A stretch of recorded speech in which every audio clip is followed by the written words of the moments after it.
On today's Locked On Battle, it's all recruiting. It's all recruiting. We've heard you. You want us to talk recruiting? That's what we're going to talk about. Recruiting. Do you like recruiting? I hope you do, because that's what we're going to talk recruiting on today's Locked On Battle. Locked On Bama, your daily podcast on the Alabama Crimson Tide. Part of the Locked On Podcast Network, your team every day.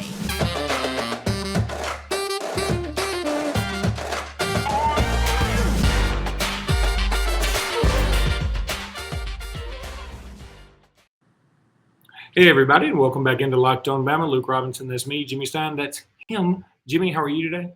Yeah, never liking my hair looks on this show. Never. Haven't had a good hair day once on this show, or frankly, ever.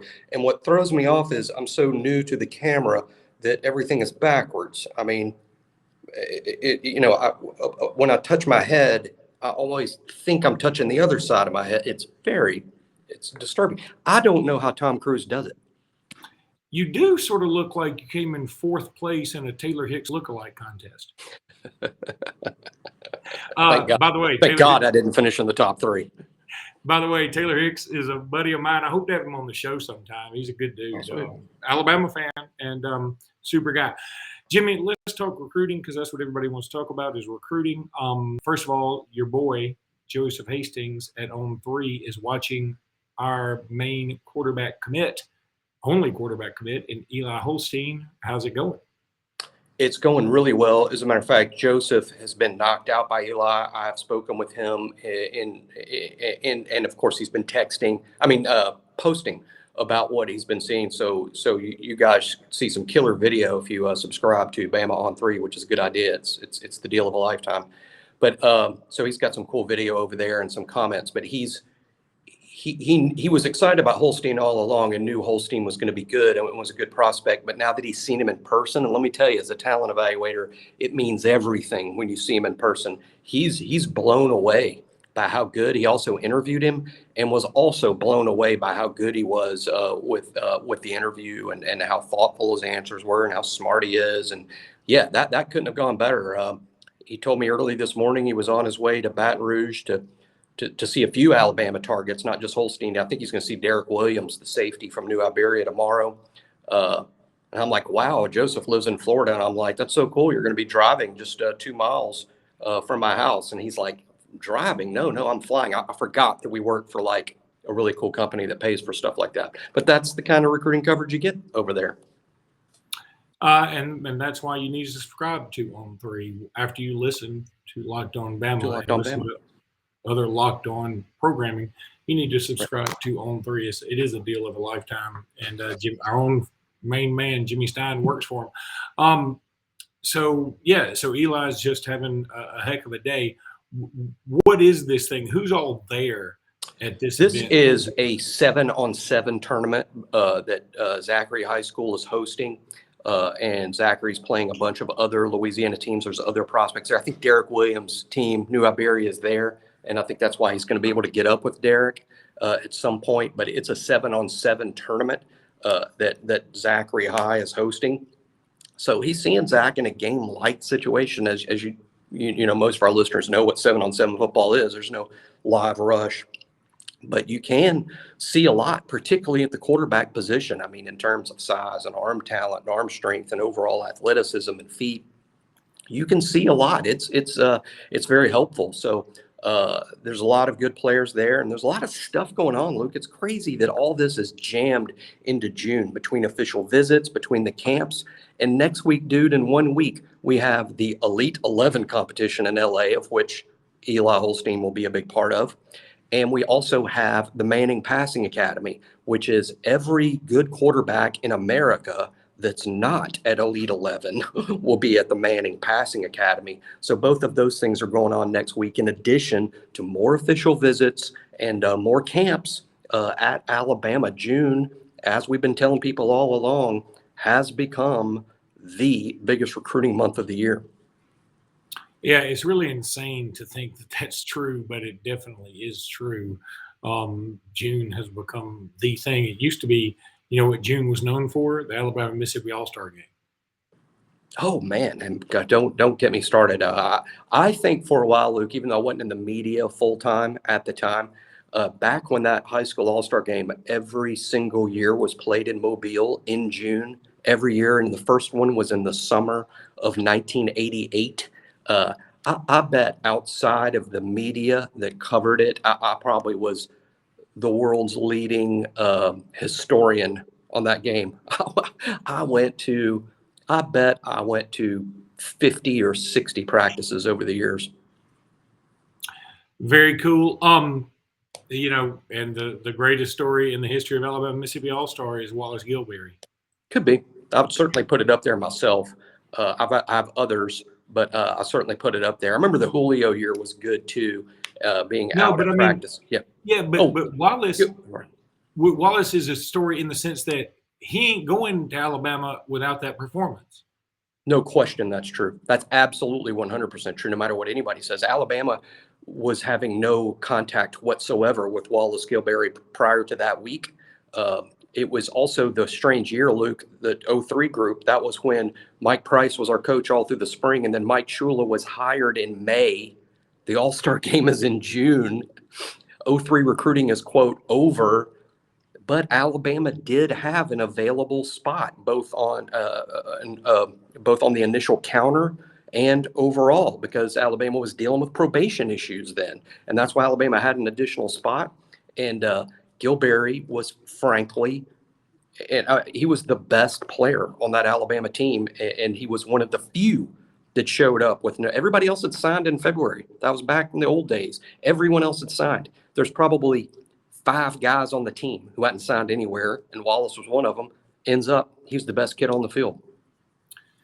Jimmy, let me tell everybody about the Built Bar. From the people who invented healthy and tasty comes the latest gift to taste buds. You've probably tried the amazing coconut brownie chunk Built Bar, but guess what?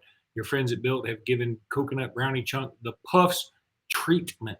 That's treat spelled TREAT-MENT. That's right, the coconut brownie Built Bar flavor you love in a deliciously chewy, marshmallowy covered 100% real chocolatey thing, like a fluffy cloud of coconut brownie goodness. You want to go to built.com, use promo code LOCK15 to get 15% off your order, and you want to order this ASAP. Go to built.com, use promo code LOCK15. Go to built.com, use promo code LOCK15. The best part about Built Puffs, of course, is they taste amazing, but you can enjoy them guilt-free because they actually are good for you. That's built.com, use promo code LOCKed15. All right, Jimmy, need to tell everybody about NBA Draft Night. That is, as you're watching this, maybe it's Thursday, maybe it's Wednesday. I don't know when I'm going to put it out. One live NBA draft show is not enough for Locked On. The entire NBA channel is going live on NBA Draft Night. So if you have a favorite NBA team, make sure you subscribe now to their Locked On YouTube channel so you get notified when they go live on NBA Draft Night. I'm fired up about that draft. Going to be kind of cool. Even though I think the Auburn guy's going to go number 1, Jabari Smith. I think he probably should. He's probably the best player. I wouldn't take him number 1. I mean, I love Jabari, and in my mind, he's probably. I'll tell you who catching fire to me, who I like is Pablo Banchero, from Duke. That's who I would take. And most of the process, I've been saying I would take Jabari number 1. And if they take Jabari number 1, I won't even criticize it. But late, the more highlights and analysis, I think Pablo is going to be a dude. He is. Okay. So, Jimmy, let's talk about Peter Woods for a minute. I mean, he's going to be the discussion until he commits in early July. It's coming up, July 8th. Are you feeling any better about Peter Woods? Because I'm going to tell you, the scuttlebutt about Clemson is real. And, just from my sources, your sources, Clemson's in this mother. I mean, everybody just assumes he's going to Alabama, and they've assumed that forever. Clemson's in this thing, but do you feel any better about Peter Woods from Thompson now? I do. Now, again, I'm not ready to, make some sort of official prediction. I think early in the process, RPM'd him to Alabama. I'm not changing that because I locked that in, and I'm, if I'm wrong, I'm wrong. But I'll make another official prediction as it gets closer, based on sources, based on gut. But right now, I am feeling better. I think sometimes what happens. These kids that go on these visits are great for all you hardcore Alabama fans. If you don't think going on an all expenses paid official visit to Clemson, who has unbelievable facilities, Dabo has sort of built it around recruiting.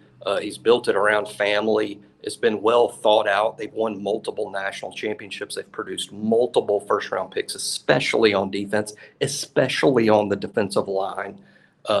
Good staff. I think Todd Bates is still their defensive line coach, I think. Look, if you guys don't think you would go on one of those trips and just the whole time poo-poo it and say, yeah, but what? Yeah, but Tuscaloosa. No, those trips are fun, and there's a lot of they gave him plenty of reason to sign with Clemson. And I think what happens is, I'll call it a visit high.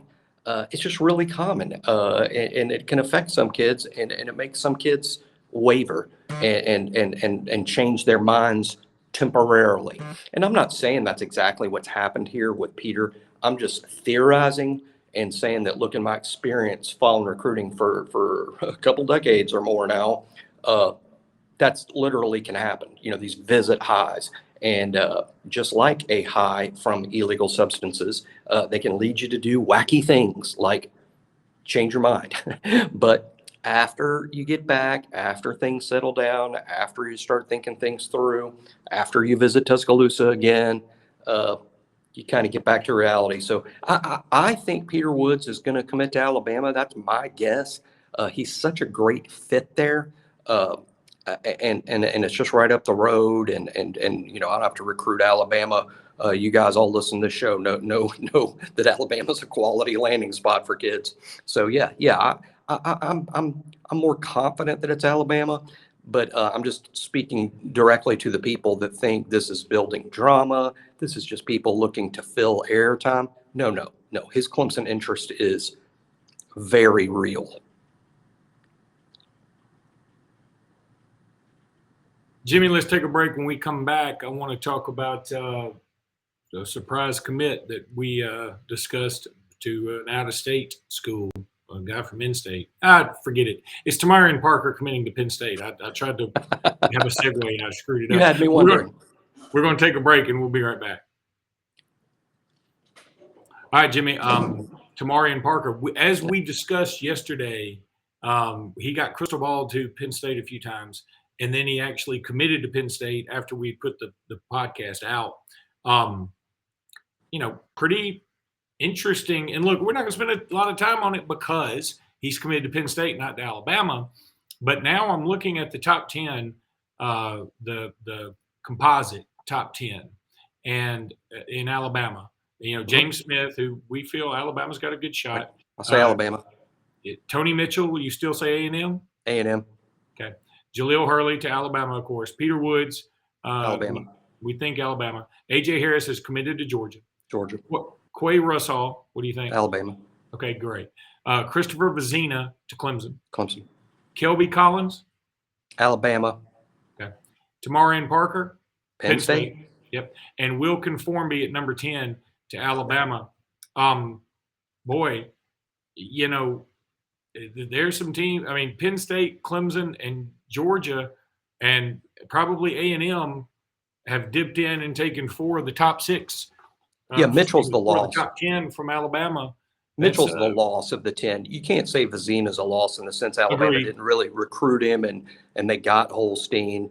And A.J. Harris was never going to Alabama for whatever reason. I don't know the reason. He was never going to Alabama.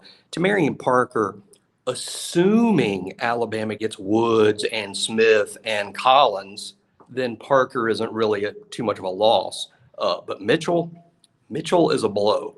That's a blow. But Alabama can make it up on the back end by getting an out-of-state big-time dude. And let me tell you, one they're in good shape for is Derek Williams, a safety from New Iberia. I don't think we make a big enough deal about him, but I would say Caleb Downs from Georgia is the best safety in the country. But if Caleb Downs is the best safety, I'm telling you, if you watch film of Caleb Downs and then watch film of Derek Williams, the difference between them is just very little. Derek Williams is a really, really good prospect, and he's from the heart of LSU country. And I think Alabama landing Derek Williams sort of makes up for the loss of Tony Mitchell, assuming that happens. A couple other things, just nationwide recruiting. Ohio State picked up another wide receiver commitment today. They also got Brandon Ennis. They've got like 3 of the top 5 wide receivers in the country committed now. That's pretty incredible and very, very impressive. And I guess when Ryan Day said, hey, I need $13 million a year to make this work, he came up with it. I think it's this simple at wide receiver. I think it was just 1 year ago, Alabama has 2 receivers go very high in the draft. Devontae and Waddle, went super high. And then Alabama, signs 5 of the top 100, 5 top 100 receivers, which is nuts. And then fast forward 1 year, Ohio State has 2 receivers go in the top 11, and now they're recruiting like gangbusters. Alabama was going to have a very difficult time repeating its success at wide receiver recruiting one cycle after signing 5 top 100 players plus 2 out of the portal. It was just not going to be a good year. Conversely, Ohio State, they just had the most high-profile wide receiver group go in the previous draft. So I'm not surprised Ohio State's recruiting well at that spot, and I'm not surprised it's not an area of priority for Alabama. All right, buddy, that's going to do it for today's episode. Thanks, everybody, for listening. Please subscribe if you hadn't subscribed already. We appreciate you guys so much. Thanks for making us your first listen. Jimmy and I love doing this. We want to keep doing it, but we need you to subscribe and, support us, and because we need you. Thank you so much, and roll tide, everybody. Roll tide.